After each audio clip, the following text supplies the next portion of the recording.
Hey everyone, Devin here with Vedder Holsters. I'm here today with veteran Navy SEAL Rich Graham, who's currently a tactical training officer for law enforcement all around the world.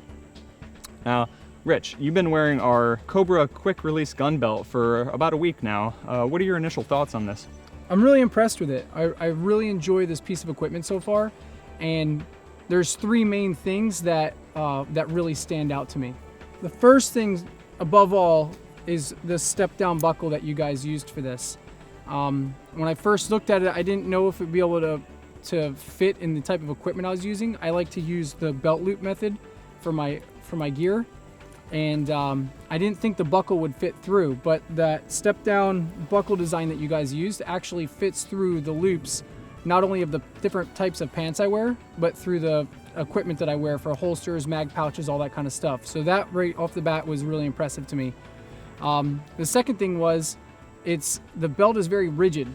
So the equipment that's on my belt, the belt's not flexing and my equipment's not bouncing around all over the place, which is really nice because when you're trying to do anything that's high mobility, when you're running or jumping around or doing anything that's active that we do in these, these SWAT team environments and things like that, we don't want the gear bouncing around on your hips and doing extra wear and tear. So the rigidity of the belt has been really impressive to me as far as keeping my gear right where it needs to be.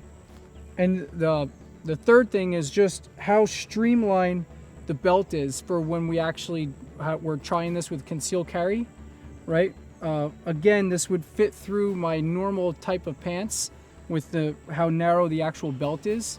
But then also the belt buckle isn't this huge belt buckle that stands out, and it keeps everything real low profile. I know it's popular right now to have that big paddle across your waist, and but for me personally, if I'm carrying and I'm going to be sitting a lot, if I'm going to be walking or doing anything that's really mobile, or if I'm wearing dress clothes or anything like that, I prefer to take the gun and be able to move it here to right off the back side of my hip. And I know people will argue that you should always have the gun in the same spots, and have it the same way every time, but life and the environments that I'm in aren't the same every time. So they're always changing. So I like to be able to move and adjust my equipment for whatever the situation is that I'm in or going into. So I like to have my equipment a little bit more mobile, and that's why it's important to me to be able to change the gear out quickly and easily to adapt to whatever the situation is as far as how I want to set up my rig or my equipment. All right, Vedder Nation, as always, you can head over to www.vedderholsters.com and pick up your Cobra quick release gun belt today.